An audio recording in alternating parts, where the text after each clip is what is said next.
Leviticus chapter 17, verse 7. Leviticus 17, verse 7. So we have been reading the regulations on where the Israelites are allowed to slay their animals, and they have to take them to the tabernacle to be slaughtered. Why? Verse 7. So they shall no more slay their sacrifices for satyrs, after whom they play the harlot. This shall be a statute forever to them throughout their generations. And you shall say to them, any man of the house of Israel, or of the strangers that sojourn among them, who offers a burnt offering or sacrifice, and does not bring it to the door of the tent of meeting to sacrifice it to the Lord, that man shall be cut off from his people. You'll get that line, the sojourner among them, or the stranger that sojourns among them. That's a reference to Gentiles. So there's going to be Gentiles living amongst the nation of Israel, and there's going to be Gentiles who even have an affinity for the worship of Yahweh, but they may not be circumcised. All right? If you're circumcised, you're part of the nation of Israel.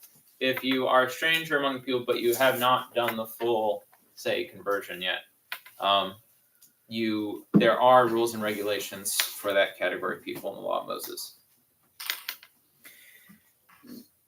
Verse 10, if any man of the house of Israel or of the strangers that sojourn among them eats any blood, I will set my face against that person who eats blood, and will cut him off from among his people. Verse 11 is very important. Highlight it. For the life of the flesh is in the blood, and I have given it for you upon the altar to make atonement for your souls.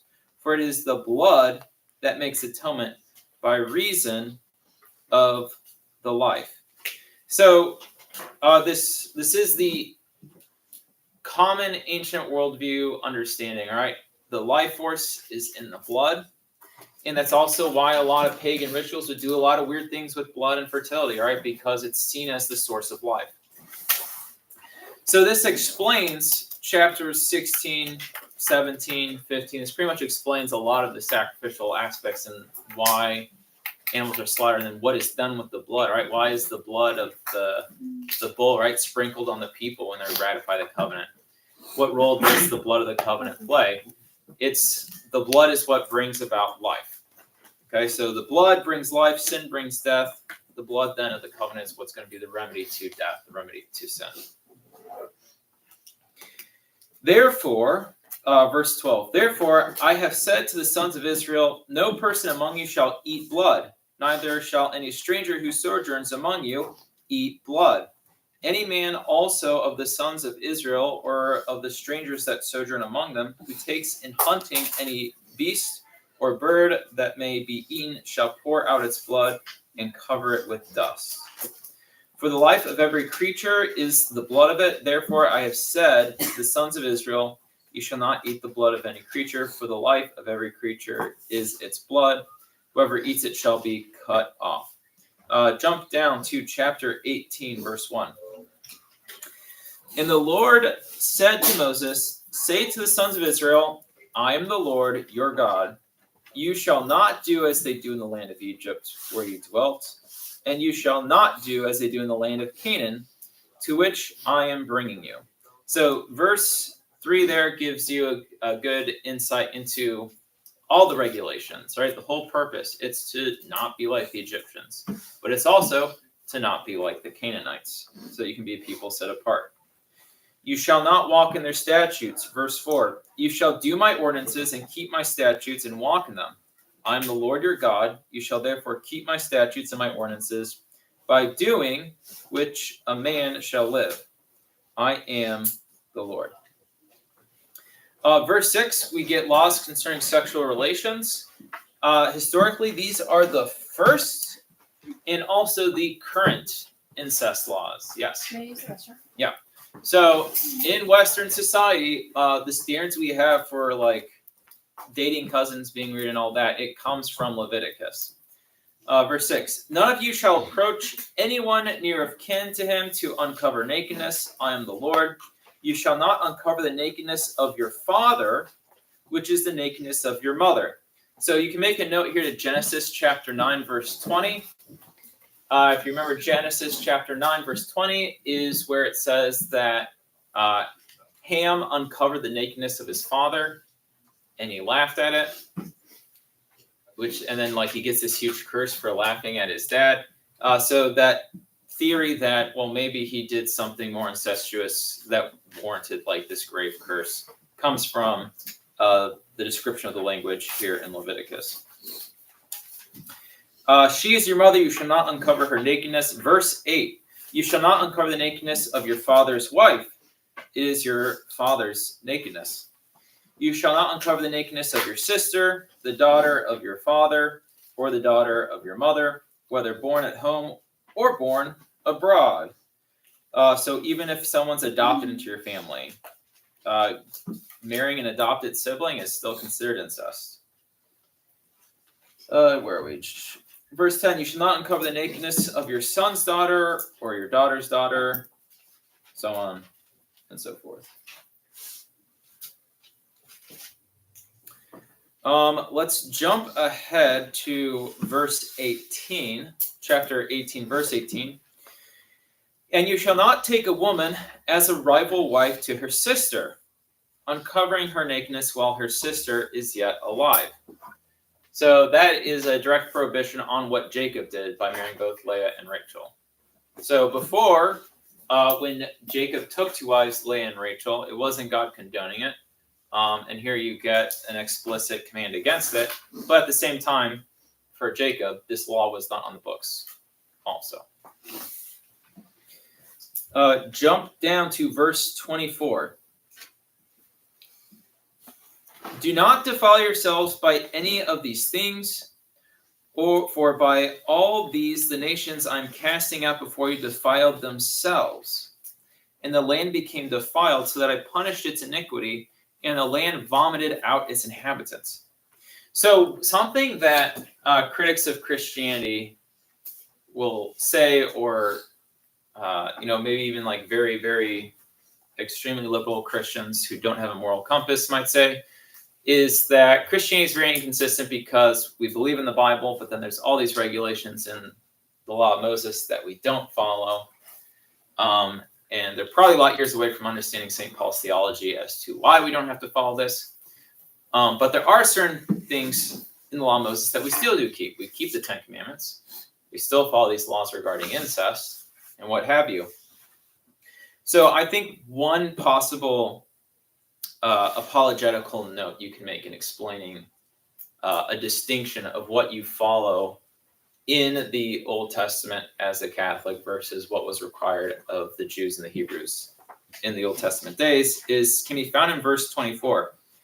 So after this litany of laws, God says, don't defile yourselves by any of these things, for by all these the nations I'm casting out before you defile themselves. The other nations were not in covenant. The other nations were not bound by the law of Moses.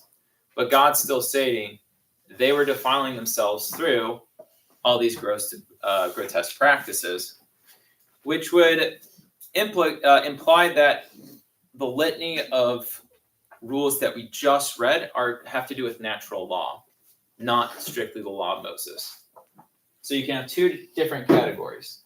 Not eating pork is the law of Moses, and it's in place that the Israelites have an identity, and they are cut apart from the Egyptians and from the Canaanites.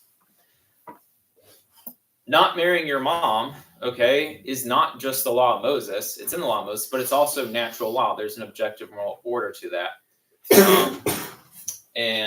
So in terms of how you make that distinction here and explaining why we keep some things the law of Moses and why we don't follow other things, that could be the explanation is if there's a part of the law of Moses that's designed to keep the Israelites separate, that's one thing. If there's a part of the law of Moses that's bound up with natural law, like thou shalt not kill, then that would be something that's still current no matter what. And then we're extrapolating that from the fact that the other nations who don't have this law are guilty of these crimes. So they're still under the same law. right? Did I explain that clearly? I can't tell if there's like confused looks or not. Give me a thumbs up or a thumbs down. There's people undecided. Okay. Where are we? Verse 25. And the land became defiled so that I punish its iniquity, and the land vomited out its inhabitants. But you shall keep my statutes and my ordinances, and do none of these abominations, either the native or the stranger who sojourns among you. For all these abominations the men of the land did, who were before you, so that the land became defiled. Lest the land vomit you out when you defile it, as it vomited out the nation that was before you. For whoever shall do any of these abominations, the persons that do them shall be cut off from among the people. So keep my charge, never to practice any of these abominable customs which were practiced before you, and never to defile yourselves by them. I am the Lord your God. Chapter 19, we now hit the center of the entire Pentateuch. So we're in the middle. We're dead center of the holiness codes, which is dead center of Leviticus, which is dead center of the Pentateuch. And what is at the heart of this law of Moses? Chapter 19. And the Lord said to Moses, say to all the congregation of the sons of Israel, you shall be holy, for I, the Lord your God, am holy. Every one of you shall revere his mother and his father, and you shall keep my Sabbaths. I am the Lord your God. Do not turn to idols, or make for yourselves molten gods. I am the Lord your God. And that is the heart, right? To be holy as the Lord is holy. Yes? Why is it saying I am the Lord your God so many times? Why is it saying it so many times? Yeah. Yeah, it's a constant reminder. We could go down the route of it's like a Semitic way of speaking. All right, so Middle Eastern countries speak differently than Western countries, right? So their way of expression, what they consider eloquence and poetry, would be different than, say, our standards. Like, yes, in a modern day text, this would be really repetitive. But for a legal, law-binding contractual agreement, you would have these kind of repetitions. And we even have that, if you've ever heard a proclamation from a mayor, it repeats, whereas, whereof, on this day, by power invested in me, whereas, whereof, and it kind of puts people to sleep. So it's a formal legal language, and you're also dealing with Semitic expressions that might sound a little bit foreign to us. All right, so that's the heart of the law, to be holy as the Lord, because the Lord, their God, is holy. That's the first greatest commandment. Jump ahead to verse 18. Chapter 19, verse 18. You should not take vengeance or bear any grudge against the sons of your own people, but you shall love your neighbor as yourself. I am the Lord. So that's the second great commandment. You shall love your neighbor as yourself. And that ties back to the great commandment, because your neighbor, who you need to love as yourself, is also made in the image and likeness of Yahweh, going all the way back to Genesis. So by loving your neighbor, you're loving the image and likeness of Yahweh. And you can make a note to verse 33, because in verse 33, it expands upon who is your neighbor. In the Gospels, right, one of the scribes asked Jesus, what's the greatest commandment? What does Jesus quote to him? He quotes to him chapter 19 of Leviticus. And he says the second greatest commandment is you shall love your neighbor as yourself. Then jumping ahead to Leviticus 19:18. And the scholar says, oh, that's great. Well, who's my neighbor? And then Jesus goes through the story of the Good Samaritan. But they're debating Leviticus. Jump ahead to verse 28.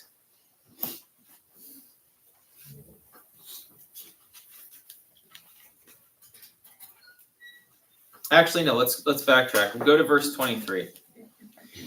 When you come into the land and plant all kinds of trees for food, then you shall count their fruits as forbidden. 3 years it shall be forbidden to you. It must not be eaten. And in the 4th year, all their fruit shall be holy, an offering of praise to the Lord.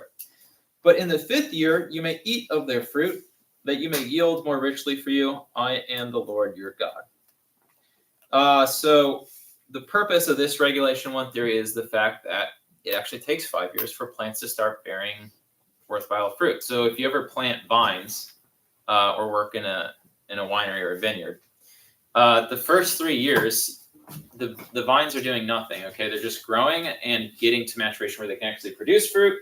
The 4th year, it's not that high quality stuff. So then, even that though, it's like the first fruit, the first sign of life and production. You then give to the Lord, and then year number 5 is when you're ready to start harvesting for consumption purposes. Verse 26, you shall not eat any flesh with the blood in it. You shall not practice augury or witchcraft. You shall not round off the hair on your temples or mar the edges of your beard. You shall not make any cuttings in your flesh on account of the dead, or tattoo any marks upon you. I'm the Lord.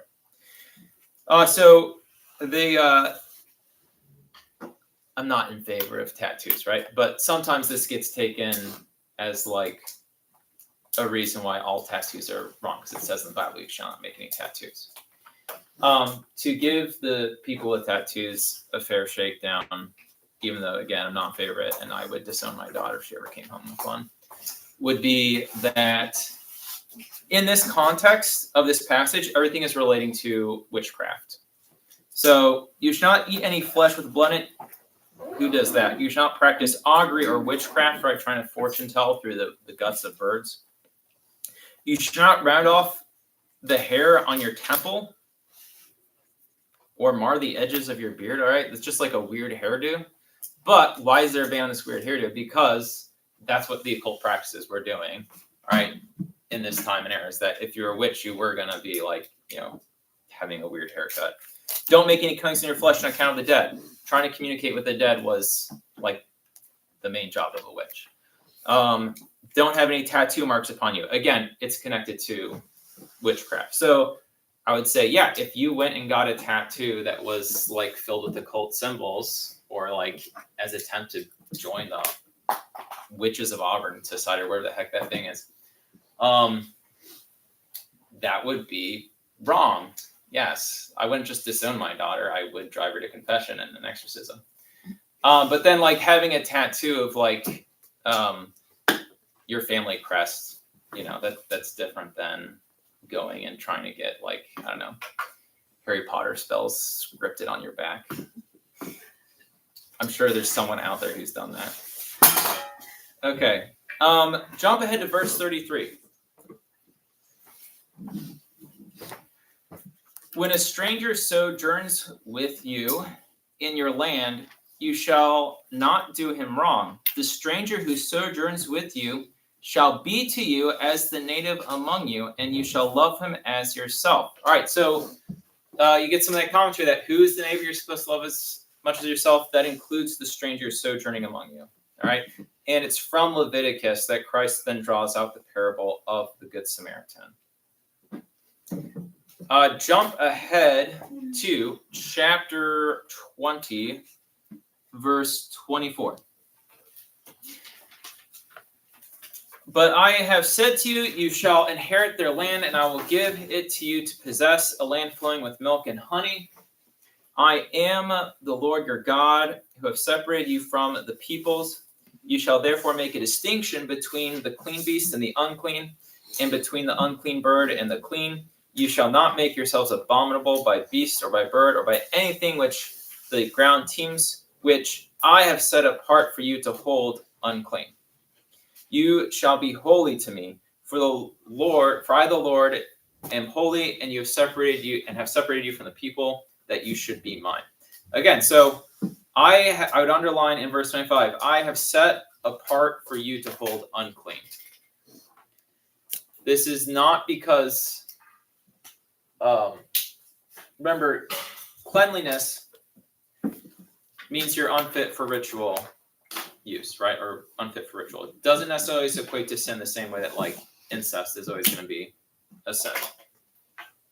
But God's telling me, I've set you apart to hold it and clean. Why? Verse 26, so that you can be holy, or that you can be set apart just to me, because I have separated you from the peoples. The purpose of the kosher laws is to keep Israel away, culturally apart from the pagans around them. So we get, a few more rules, a few more descriptions of feasts that they celebrate. The major ones, the three major ones, and then some of the minor ones as well. I want to read through with you guys chapter 23, verse 33. Chapter 23, verse 33. The description of the Feast of Booths. And I want you to make a note here to Ruth, the book of Ruth. The book of Ruth takes place during the Feast of Booths. So, to understand the context of that story, it's important to understand what are the regulations regarding this feast. And the Lord said to Moses, say to the sons of Israel, on the 15th day of this 7th month, and for 7 days is the Feast of Booths to the Lord. On the first day shall be a holy convocation. You shall do no laborious work. 7 days you shall present offerings by fire to the Lord. On the 8th day you shall hold a holy convocation and present an offering by fire to the Lord. It is a solemn assembly. You shall do no laborious work. These are the appointed feasts of the Lord which you shall proclaim as times of holy convocation, for presenting to the Lord offering by fire, burnt offerings and cereal offerings, sacrifices and drink offerings, each in its proper day, besides the Sabbaths of the Lord, and besides your gifts, and besides all your votive offerings, and besides all your freewill offerings which you give to the Lord. On the 15th day of the 7th month, when you have gathered in the produce of the land, you shall keep the feast of the Lord 7 days. On the first day shall be a solemn rest. On the 8th day shall be a solemn rest.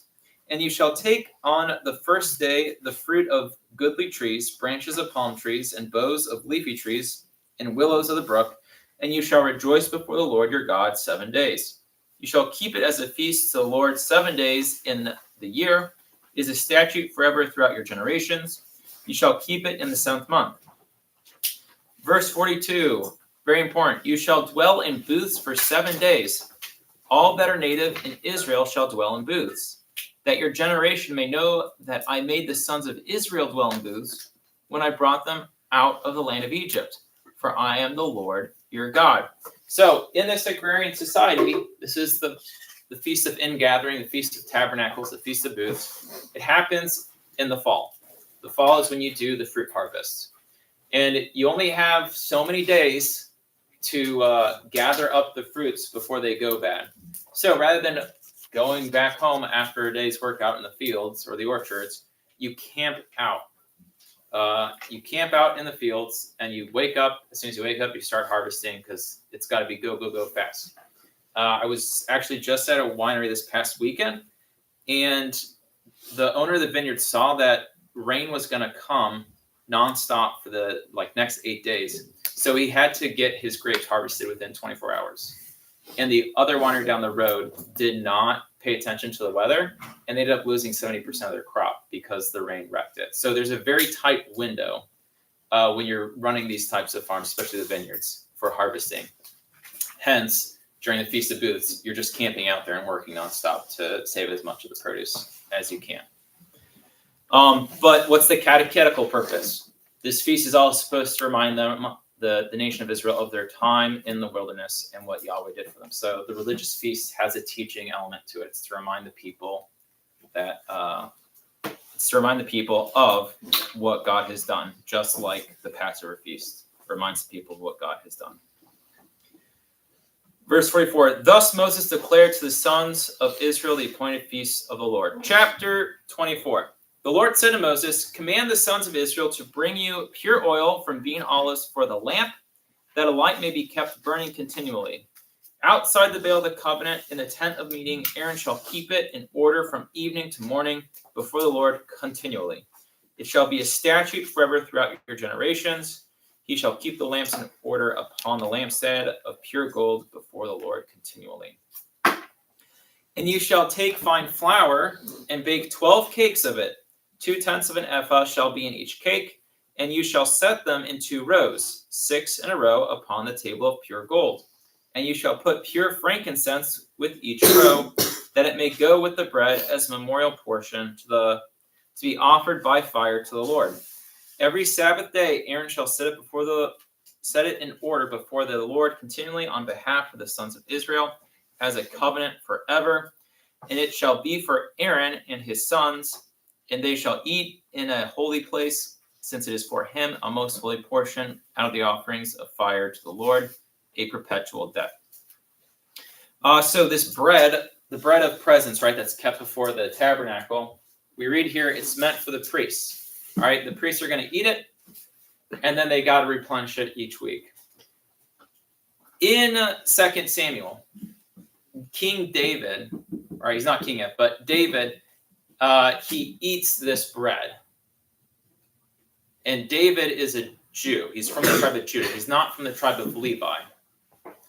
So that would be seem to be going against the regulation of the bread being set aside for the priests.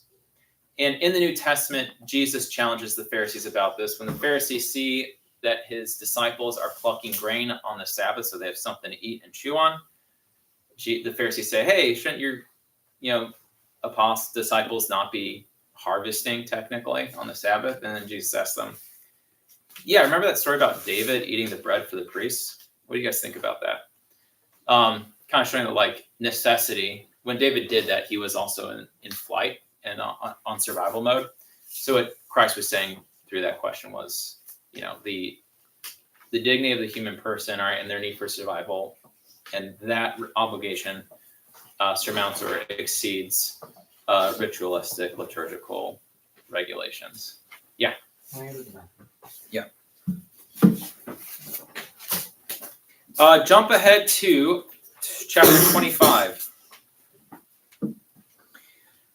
The Lord said to Moses on Mount Sinai, say to the sons of Israel, when you come into the land which I give you, the land shall keep a Sabbath to the Lord. 6 years you shall sow your field, and 6 years you shall prune your vineyard and gather in its fruits. But in the 7th year there shall be a Sabbath of solemn rest for the land, a Sabbath to the Lord. You shall not sow your field or prune your vineyard. What grows of itself in your harvest you shall not reap, and the grapes of your undressed vine you shall not gather. It shall be a year of solemn rest for the land. The Sabbath of the land shall provide food for you, you yourself, and for your male and female slaves, and for your hired servant, and the sojourner who lives with you. For your cattle also, and for the beasts that are in your land, all its yield shall be for food. And you shall count 7 weeks of 7 years, 7 times 7 years, and that the time of the 7 weeks of years shall be to you 49 years. Then you shall send abroad the loud trumpet on the 10th day of the 7th month. On the day of atonement you shall send abroad the trumpet throughout all your land, and you shall hallow the 50th year and proclaim liberty throughout the land to all its inhabitants. So this is the year of Jubilee.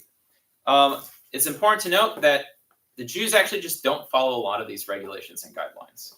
So you don't see them following the law of Moses super well for most of the Old Testament. But economically, what this year of Jubilee would be a great reset. Yes, Giuseppe? Yeah.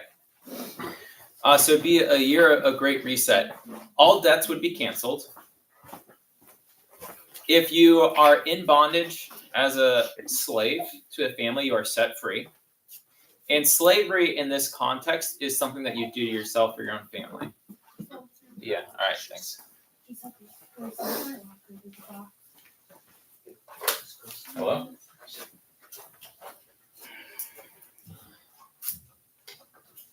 Oh, when it's over? Okay, all right. Okay, so slavery in this is something you do to yourself or to your family. So if you're in debt, all right, or you're in a financial bind, what you do is you voluntarily sell yourself into slavery, all right, as an exchange for economic security. And what's supposed to happen during this year of Jubilee is all the slaves go free, all the debts are forgiven, the economy gets a huge reset button. We are currently we're entering into a year of Jubilee in the church, which is where if you pass through holy doors, right, if you make a pilgrimage to Rome, there's probably other local pilgrimages around, but the plenary indulgences have just been ratcheted up. And it's in that same spirit of this is a year of liberation from captivity, forgiving of debts. Also, just like an interesting historical note, there was a Jubilee year in the year 2000 under Pope John Paul II. And Pope John Paul II actually tried to get a lot of the world countries to practice this year of Jubilee of financial forgiveness to each other, so that third world countries would no longer be in debt to the first world countries, and that everyone's economy could hit a restart button and hopefully enter into some form of prosperity. Everyone ignored John Paul II, and then in 2008 you had one of the worst financial crises, which was brought about by an excess of debt, way too much debt, and everyone defaulting on their loans, and it really hurt the economies of the world. Right, it was like a global disaster. So, just kind of interesting tidbit there. Continuing with the Jubilee. I'm just going to start at verse 10 again. And you shall hallow the 50th year. So every 50 years we do this. And proclaim liberty throughout the land to all its inhabitants. It shall be a jubilee for you, when each of you shall return to his property, and each of you shall return to his family. A jubilee shall that 50th year be to you. It is in it you shall neither sow nor reap what grows of itself, nor gather the grapes from the undressed vines. For it is a jubilee, it shall be holy to you. You shall eat what it yields out of the field. In this year of Jubilee, verse 13, each of you shall return to his property. And if you sell to your neighbor or buy from your neighbor, you shall not wrong one another. According to the number of years after the Jubilee, you shall buy from your neighbor, and according to the number of years for crops, he shall sell to you. If the years are many, you shall increase the price, and if the years are few, you shall diminish the price, for it is the number of the crops that he is selling to you. You shall not wrong one another, but you shall fear your God, for I am the Lord your God. Therefore you shall do my statutes and keep my ordinances and perform them, so you will dwell in the land securely. The land will yield its fruit, and you will eat your fill and dwell in it securely. And if you say, what shall we eat in the 7th year, if we may not sow or gather in our crop? I will command my blessing upon you in the 6th year, so that it will bring forth fruit for 3 years. When you sow in the 8th year, you will be eating old produce until the 9th year, when its produce comes in. You shall not eat the old. The land shall not be sold in perpetuity, for the land is mine, for you are strangers and sojourners with me. And in all the country you possess, you shall grant a redemption of the land. If your brother becomes poor and sells part of his property, then his next of kin shall come and redeem what his brother has sold. If a man has no one to redeem it, and then himself becomes prosperous and finds sufficient means to redeem it, let him reckon the year since he sold it and pay back the overpayment to the man for whom he sold it, and he shall return to his property. But if he has not sufficient means to get it back for himself, then what he sold shall remain in the hand of him who bought it until the year of Jubilee.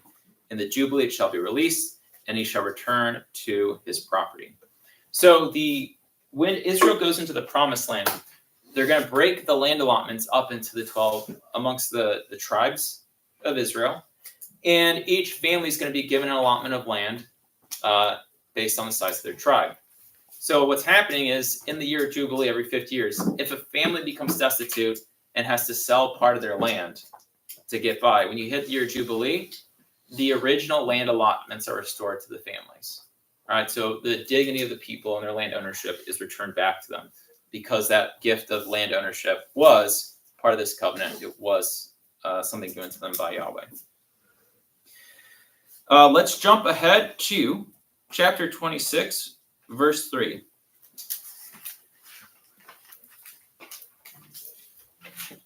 And here is one of the most important words in the Pentateuch.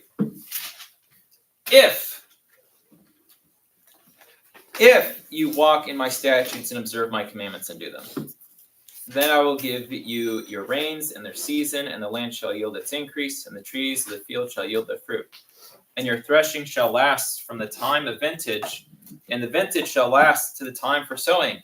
And you shall eat your bread to the full, and dwell in your land securely. The time of threshing. What is the time of threshing?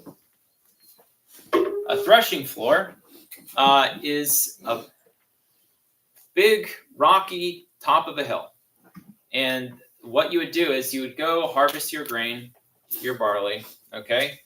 And the grain, right, the grains of wheat, they're on the top of the stalk, the long, brown, grassy substance, okay?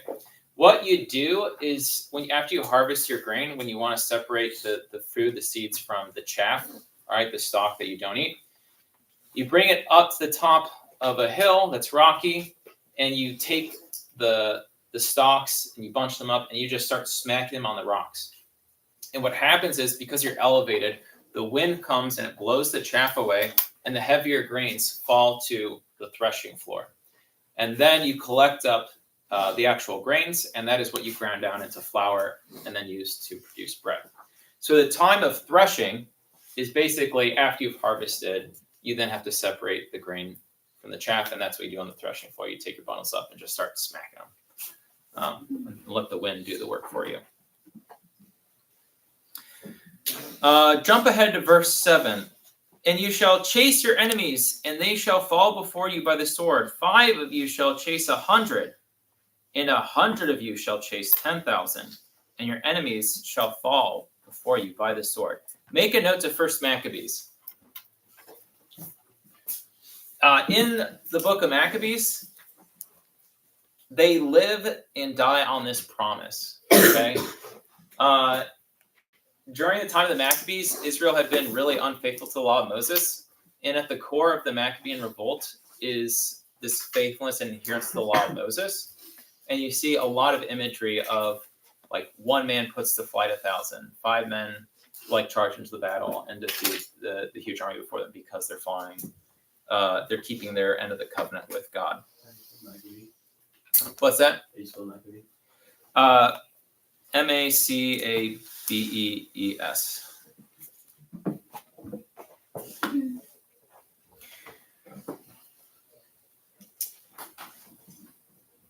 Verse 9, God continues, and he continues with very Edenic imagery, all right, calling to mind the Garden of Eden. And I will have regard for you and make you fruitful and multiply you, and will confirm my covenant with you. All right, fruitful and multiply you. That was the original, mission of Eden. Verse 10, and you shall eat old store long kept, and you shall clear out the old to make way for the new. And I will make my abode among you. The whole purpose of this covenant is for God to dwell amongst his people. And my soul shall not abhor you, and I will walk among you. Again, God is going to be present among his people, just as he walked amongst Adam and Eve in the garden. And will be your God, and you shall be my people. I am the Lord your God, who brought you forth out of the land of Egypt, that you should not be their slaves. And I have broken the bars of your yoke and made you walk erect. All right, I've broken the bars of your yoke. When you yoke an animal, it's when you hook them up to a plow. All right, and animals pull the mechanism and plow the fields for you. All right, that's why oxen are very important, because they're really strong and they can tear up the dirt for you to plant.